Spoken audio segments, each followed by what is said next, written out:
નમસ્કાર. આજના આ ખાસ વિશ્લેષણમાં સ્વાગત છે. આજે આપણે માનવ વર્તનના એક બહુ જ રસપ્રદ અને પ્રાચીન પાસા પર વાત કરવાના છીએ. જરા વિચારો, એક પ્રાચીન ગુરુકુળ છે અને ત્યાં 4 શિષ્યો વચ્ચે એક જોરદાર ચર્ચા ચાલી રહી છે. મુદ્દો એ છે કે આખરે સાચા અર્થમાં બુદ્ધિમાન વ્યક્તિ કહેવાય કોને અને એના અસલી લક્ષણો કયા હોય. હવે આ જ સૌથી મોટો પ્રશ્ન ઊભો થયો. ખરેખર બુદ્ધિમાન વ્યક્તિ કોણ છે? શિષ્યોએ લાંબા સમય સુધી માથાપચ્ચી કરી, પણ કોઈ એક ચોક્કસ તારણ પર ના પહોંચી શક્યા. એટલે પછી આ ગૂંચવણ ઉકેલવા તેઓ સીધા પહોંચ્યા તેમના અત્યંત જ્ઞાની અને વિદ્વાન ગુરુ આચાર્ય ચાણક્ય પાસે. તો ચાલો આમાં થોડા ઊંડા ઉતરીએ. આચાર્ય ચાણક્યે તેમના શિષ્યોને જે પહેલો અને સૌથી જબરદસ્ત જવાબ આપ્યો તે કંઈક આવો હતો. બુદ્ધિ વ્યક્તિને જીત અપાવે છે, જ્યારે મૂર્ખતા પોતાની જ હારનું કારણ બની જાય છે. આ ખરેખર એક એવું શાશ્વત સત્ય છે ને, જે આપણને યાદ અપાવે છે કે જિંદગીની આ લાંબી રેસમાં આપણી સમજદારી જ આપણું સૌથી મોટું અને પાવરફુલ હથિયાર છે. આજના આ સેશનમાં આપણે આ પૂરા વિષયને 5 અલગ અલગ ભાગમાં સમજીશું. પહેલું, બુદ્ધિ અને મૂર્ખતા વચ્ચેનો તફાવત. બીજું, રહસ્ય અને મૌનની તાકાત. ત્રીજું, નિર્ણયો અને સમયનું મહત્વ. ચોથું, સામાજિક વર્તન અને વિવાદો. અને છેલ્લે 5મું, જ્ઞાન અને સતત પ્રયાસ. આપણે બુદ્ધિમાન વ્યક્તિના 12 લક્ષણોને આ 5 મુખ્ય સ્તંભોમાં વહેંચીને ડીકોડ કરીશું. તો ચાલો બિલકુલ વાર કર્યા વગર શરૂ કરીએ આપણો પહેલો વિભાગ, બુદ્ધિ અને મૂર્ખતા, જે આપણા વર્તનનો પાયો છે. અહીં એક વાત એકદમ સ્પષ્ટ છે. એક બુદ્ધિમાન વ્યક્તિ ગમે તેવી અઘરી પરિસ્થિતિ હોય ને તો પણ પોતાની સ્માર્ટનેસથી એનો રસ્તો કાઢી લે છે અને ફટાફટ સફળતા મેળવે છે, જેને આપણે સ્માર્ટ વર્ક કહીએ છીએ. બીજી બાજુ એક મૂર્ખ વ્યક્તિ ગધેડાની જેમ સખત મહેનત કરે છે, છતાં યોગ્ય દિશા અને સમજણના અભાવે છેવટે તો નિષ્ફળ જ જાય છે. હવે આગળ વધીએ બીજા વિભાગ તરફ, રહસ્ય અને મૌનની શક્તિ, એટલે કે આપણા આંતરિક વિશ્વની રક્ષા કરવી. આમાં પહેલું લક્ષણ એ છે કે બુદ્ધિમાન વ્યક્તિ ક્યારેય પોતાના અંગત રહસ્યો અને નબળાઈઓ કોઈને કહેતો નથી. એ હંમેશા એને છુપાવીને રાખે છે. જ્યારે મૂર્ખ વ્યક્તિ એ પોતાના મિત્રો આગળ બધું જ બોલી દેશે. પણ આપણે એ સમજવું બહુ જ જરૂરી છે કે આજનો એકદમ નજીકનો મિત્ર કદાચ ભવિષ્યમાં દુશ્મન પણ બની જાય અને પછી એ જ રહસ્યોને હથિયાર તરીકે વાપરે. એટલે થોડી ગુપ્તતા રાખવી એમાં જ સાચી સમજદારી છે. બીજું લક્ષણ એ બતાવે છે કે બુદ્ધિમાન વ્યક્તિ પોતાની યોજના એકદમ ચૂપચાપ બનાવે છે અને જ્યાં સુધી કામ પૂરું ન થાય ત્યાં સુધી કોઈને ખબર પડવા દેતો નથી. સીધું રિઝલ્ટ જ આપે. પણ પેલો મૂર્ખ વ્યક્તિ કામ પૂરું થાય પહેલાં જ આખા ગામમાં ઢંઢેરો પીટી દેશે. લોકો પાસેથી વહેલી પ્રશંસા મેળવવાની આ આદત જ બિનજરૂરી દખલગીરી અને જોખમી અવરોધોને આમંત્રણ આપે છે. એટલે સૌથી અગત્યનો મુદ્દો એ છે કે સમજદાર લોકો પોતાના સિક્રેટ્સ અને અધરી યોજનાઓને એકદમ છુપાવીને રાખે છે. અને આની સાથે જ ચોથું લક્ષણ પણ જોડાયેલું છે, સાંભળવાનું વધારે અને બોલવાનું ઓછું. કારણ કે સાંભળવાની કળા ખરેખર આપણને અંદરથી શક્તિશાળી બનાવે છે અને આપણી નબળાઈઓને ઢાંકે છે. જ્યારે વધારે પડતું બોલવાથી ક્યારે આપણા જ રહસ્યો ખુલી જશે ને એ ખબર પણ નહીં પડે.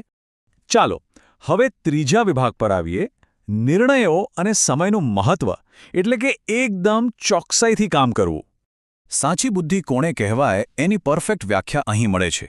જે વ્યક્તિ પોતાના ગુસ્સા પર કાબૂ રાખી શકે અને ઉતાવળમાં કોઈ નિર્ણયો ના લે એ જ સાચો બુદ્ધિમાન. ત્રીજું લક્ષણ આપણને એ જ શીખવે છે કે ગુસ્સા કે ઉતાવળમાં ભરેલું એક નાનકડું પગલું કે પછી મોઢામાંથી નીકળી ગયેલો એક કઠોર શબ્દ આખી જિંદગીની મહેનત પર એક જ સેકન્ડમાં પાણી ફેરવી શકે છે. હવે આ વાત પર ખાસ ધ્યાન આપજો. દુનિયામાં બધું જ ખરીદી શકાય છે, પણ એક જ વસ્તુ એવી છે જે કોઈ પણ કિંમતે નથી ખરીદી શકાતી, અને એ છે આપણો સમય. છઠ્ઠું લક્ષણ એ છે કે સમજદાર લોકો આ અમૂલ્ય સમયનો પૂરેપૂરો અને એકદમ સાચો ઉપયોગ કરે છે. જ્યારે મૂર્ખ લોકો નકામા કામોમાં ટાઈમ વેસ્ટ કરશે અને પછી રિઝલ્ટ ના મળે એટલે સીધો દોષ પોતાના નસીબને આપશે. આ વિભાગને પૂરો કરતાં આપણે 7મા લક્ષણની વાત કરીએ. બુદ્ધિમાન વ્યક્તિ ક્યારેય ગુસ્સામાં નિર્ણય નથી લેતો, સમયની સાચી કિંમત સમજે છે અને સૌથી મોટી વાત, કોઈપણ નવું કામ શરૂ કરતા પહેલાં એના પરિણામો શું આવશે એની ગણતરી પહેલેથી જ કરી લે છે.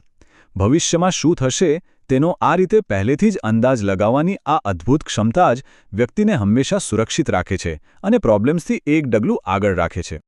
આગળ વધીએ ચોથા વિભાગ તરફ, વર્તન અને વિવાદ ટાળવા, એટલે કે સામાજિક વ્યવહાર. અહીં 9મું લક્ષણ આપણને એક બહુ મોટી ચેતવણી આપે છે. બુદ્ધિમાન વ્યક્તિ પહેલાં મીઠા સ્મિથની પાછળ છુપાયેલા અસલી ઈરાદાઓને ફટ દઈને ઓળખી જાય છે. જ્યારે મૂર્ખ વ્યક્તિ બહારના દેખાવ અને મીઠી મીઠી વાતો પર આંધળો વિશ્વાસ કરી બેસે છે. ભાઈ, એ જરૂરી નથી કે જે લોકો હસી રહ્યા છે એ હંમેશા આપણા હિતેચ્છુ જ હોય. ઘણીવાર બહારથી એકદમ શાંત દેખાતા લોકો ભવિષ્યમાં સૌથી ખતરનાક દુશ્મન પણ સાબિત થઈ શકે છે. આ આખા મુદ્દાનો જો સારાંશ કાઢીએ તો 8મું લક્ષણ કહે છે કે બુદ્ધિમાન લોકો લાલચ અને આ ખોટા દેખાડાની જાળથી હંમેશા દૂર જ રહે છે, કારણ કે આ વસ્તુઓ હંમેશા વ્યક્તિને ખોટી દિશામાં જ લઈ જાય.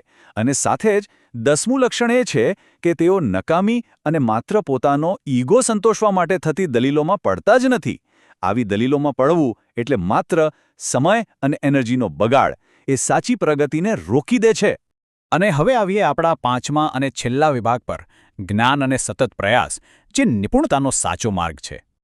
અહીં 5મું લક્ષણ રજૂ થાય છે, જે બહુ જ પ્રેક્ટિકલ છે. પોતાની ભૂલ સ્વીકારવાથી વ્યક્તિનું સન્માન ઘટે નહીં પણ વધે છે.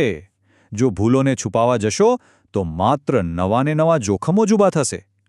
પોતાની ભૂલનો સ્વીકાર કરવો એ કોઈ નબળાઈની નિશાની બિલકુલ નથી હો, બલકે એ એક બહુ જ પાવરફુલ અને સ્ટ્રેટેજિક સ્ટેપ છે, જેનાથી ભવિષ્યના નિર્ણયો વધારે મજબૂત અને સચોટ બને છે. 11મું લક્ષણ આપણને સ્પષ્ટપણે કહે છે કે ખરા અર્થમાં બુદ્ધિમાન વ્યક્તિ ક્યારેય શીખવાનું બંધ નથી કરતો. એ પોતાના અનુભવોમાંથી, બીજા લોકોની વાતોમાંથી અને જ્ઞાનવર્ધક પુસ્તકોમાંથી સતત કંઈક ને કંઈક નવું શીખતો જ રહે છે. એના માટે જીવનની દરેક નાની મોટી પરિસ્થિતિ અને દરેક નવી ઘટના એક શ્રેષ્ઠ શિક્ષક સમાન હોય છે. આ બધા જ લક્ષણોના નિષ્કર્ષ રૂપે છેલ્લે 12મું લક્ષણ બહાર આવે છે. બુદ્ધિમાન વ્યક્તિ ક્યારેય હાર નથી માનતો. નિષ્ફળતા એ કોઈ ફૂલ સ્ટોપ નથી, પણ માત્ર એક એવો સંકેત છે કે હવે કામ કરવાની જૂની પદ્ધતિ બદલવાની જરૂર છે. સમજદાર વ્યક્તિ પોતાની ભૂલો સ્વીકારશે, સતત નવું શીખશે અને અવિરત પ્રયાસો દ્વારા અંતે ભવ્ય વિજય પ્રાપ્ત કરીને જમશે. તો છેલ્લે એક બહુ જ ઊંડો અને વિચારવા જેવો પ્રશ્ન અહીં ઊભો થાય છે. શું હાર માની લેવી એ જ એકમાત્ર સાચી હાર છે? આ એક એવો સવાલ છે જે આપણને બધાને સતત શીખતા રહેવાની અને જીવનમાં ગમે તેવી મોટી મુશ્કેલી આવે તો પણ મક્કમતાથી ઊભા રહેવાની અદ્ભુત પ્રેરણા આપે છે. પ્રયાસ કરવાનું છોડી દેવું એ જ વાસ્તવિક નિષ્ફળતા છે. આ એક પાવરફુલ વિચાર સાથે જ આપણું આજનું વિશ્લેષણ અહીં પૂરું થાય છે. યાદ રાખજો, સતત શીખતા રહેવું એ જ સાચી સમજદારી છે.